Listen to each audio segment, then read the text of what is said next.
what happened to me is stuff that, like, fuels nightmares. Like, if I had not forced myself to get up and walk away from that house, I was gonna die. I wasn't able to get up out of the seat. By far, it's still the scariest fucking experience that I've ever had in my life. You were 4 months old? Up until I was 4 months old. God damn. So You were lucky as fuck to be alive with all that shit.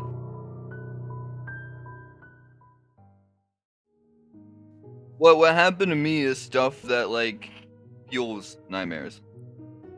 When I was 19, this was a while after one of my really good friends died. And when he died, I became really good friends with his mom. Like, me and his mom got closer because I would always walk over to her house, and she was about like a 45-minute walk away. You know, I would come home from school every day, and then I would just walk over to her house and just spend hours over there. Her house basically became my new home. So I used to be over there all the fucking time, and she liked me. She considered me a son, and I pretty much considered her like another mother. I started going over to her house a lot, and she used to let me go over there even when she wasn't at home, right? Like, all I had to do was like call her, be like, "Hey, I'm gonna go over to your house. I'm just gonna sit on the front porch. I need to I need some time to myself and everything like that, right?" And so she would always be like okay with it. I always felt at home. I always felt welcome. Like, her house was haunted. Don't get me wrong. You would hear like cabinet doors open and closing. You would hear like bedroom doors open and closing. Like, you would look at like the kitchen window and you would see faces watching you from that window. And not only do I practice witchcraft, but like I also have Native American blood in me. And some of my family are like full blood Native Americans. So we have a pull for like the supernatural and shit. You know, I would be watching the TV, and then just out of nowhere, like a second later, my head would like snap to a certain part of the house, and I would look there, and then she would look at me, be like, "You see something there, don't you?" "Yeah, no, it's watching us." I never felt unwelcome at her house before. So I went over to her house, and this was about like maybe 9, 10 o'clock at night. Went over to her house, sat on the front porch. She wasn't there, so I ended up calling her and was like, "Hey, I'm just gonna sit on your front porch for a little bit. I need to get out of the house, and I need to get away from everything, and I need to think." So she's like, "Yeah, okay. If if anything happens, call me, let me know, everything like that." So fast forward, I want to say like 30 minutes. I'm there for like 30 minutes, right? The thing about my phone, because this comes into play later on, I can be on YouTube, I can be on Instagram, I can be on Snapchat, I can be on like, Twitter and shit for like hours on end, right? On my phone. Not having it charged, it'd be at like 100%, and then it won't go past, I want to say like 60%. So this night, I was sitting on her front porch, I was listening to music, and I was smoking cigarettes on her front porch, and 30 minutes after I'm there, I look down at my phone. My phone's at like 50%, and like the battery is dropping really fucking good. And then out of nowhere, my heart starts beating really quickly. I'm panicking. My fucking hands are shaking. I literally cannot control my emotions at all. And it genuinely felt like I was in danger. I wasn't able to get up out of the seat for like 5, 10 minutes while this was happening. And I kept track because I kept looking down at my phone to see what the time was. And like 5, 10 minutes passed. I can't like physically move myself out of my seat. Out of nowhere, I hear like right next to my ear, I hear something whisper going, "You need to leave. It's not safe." And as soon as I heard that, I forced myself out of the chair, started walking down her driveway toward there's like a neighbor's house like down the road. They have like a little street lamp, and it's like on like the corner of the road. And like I was trying to make my way like to it. I kept looking behind me, and I kept seeing like this, like the silhouette of like a figure just standing there, just watching me, getting closer to me. The closer I got to the street lamp. And at this point, only place I was trying to get to was a street lamp. I felt like if I was in the light, I was not gonna be hurt. Like, I was gonna be safe. And then like while I'm walking down, like there's like this massive fucking hill that I have to walk down and walk up every time that I go to your house.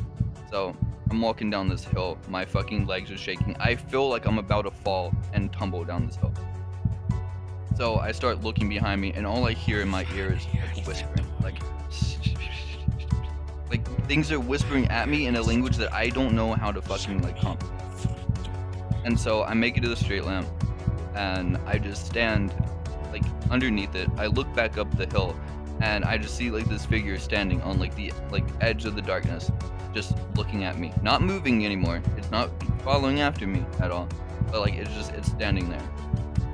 And like the figure had like a top hat on, right? If you don't know anything about shadow people, there's this entity within like the shadow people called the Hat Man. Sam and I saw it, like saw the same thing. It was my friend. Like we saw the same thing 2 weeks before he ended up dying. Me and him both saw it. We took off fucking running, and like 2 weeks later, he fucking like ends up dying. Um, so like that was like the first time that I had seen it, and then like it just seemed like this thing was like mocking me and shit because I ended up like escaping what was supposed to happen, but like I still felt like pain, right? Like I suffered a lot from him dying. I don't know if those things were manifesting in front of me to get me away from that fucking house so that nothing happened to me because maybe someone did break in, right? Maybe there was like someone off in like the woods and shit that had like a gun or some shit, right? Like maybe they saw it and was like, he's in danger. We need to scare him and get him the fuck out of here. I don't know because like I talked to I talked to his mom uh, like the next day, I think, because she ended up like coming back home like the next day, and I was like, I don't know what the fuck happened. I don't know why this happened, and she's like, maybe they were trying to scare you, get you away because something was happening, or like they felt like you were in danger. So it's like maybe very very well they could have just been like guardians, just watching over me, trying to get me out of that situation. I don't know. Like I do know that like I was fucking terrified. Like I have a hard time crying, right? It's very difficult for me to cry. I was breaking down into tears walking down that hill. Like I genuinely felt like my life was over at that point. By far, it's still the scariest fucking experience that I've ever had in my life.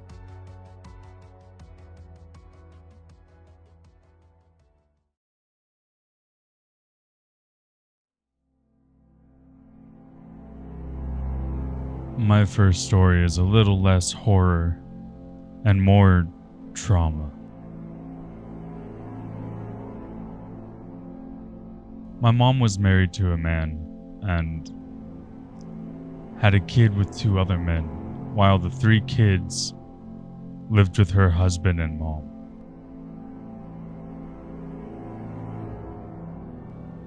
My dad was an alcoholic and very abusive.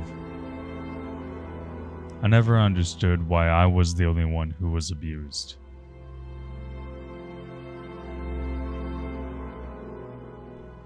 We have reason to believe that I wasn't the only one abused or neglected out of the 3.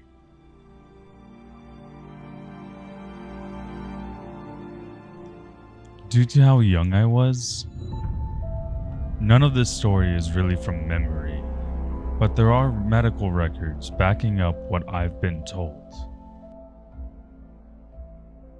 I was informed not only by those medical records I talked about, but also by my parents who adopted me after I was abused, that I was born nicotine addicted. I had been severely addicted pretty much the entire pregnancy. The constant abuse, again, was something I don't have memory of, but it still affects me to this day. By the time I was 4 months old, fractured skull, 6 fractured ribs, 3 of them were broken at the same time.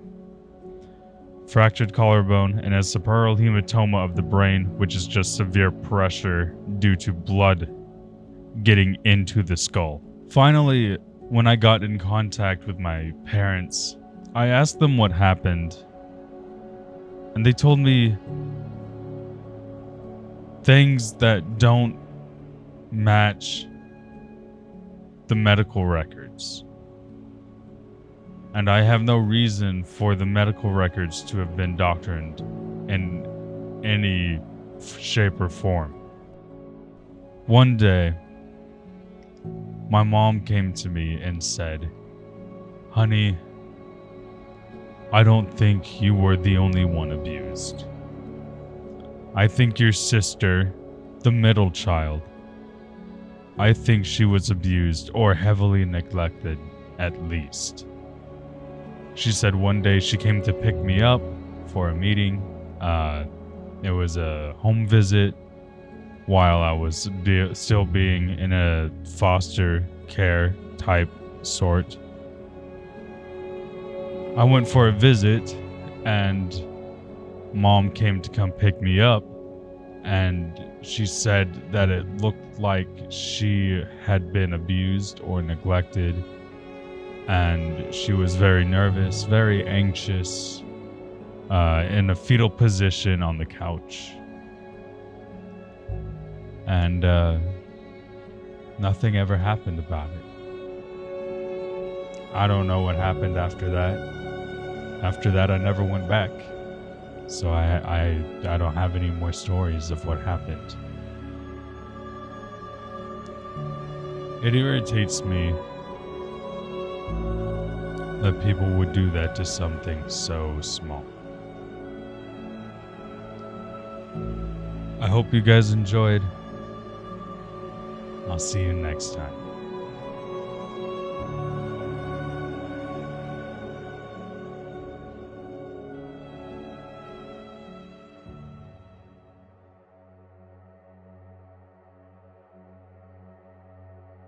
I was awoken to this guy that was completely black. It looked like he was burnt to the crisp. Like he was like burnt alive, but he was alive.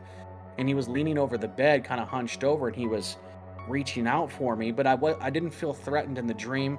But he's reaching out for me. This guy's pitch black. All I see is his eyes, and he's reaching out for me. I'm telling you, he's like 5 feet away from me on this bed that I'm laying on.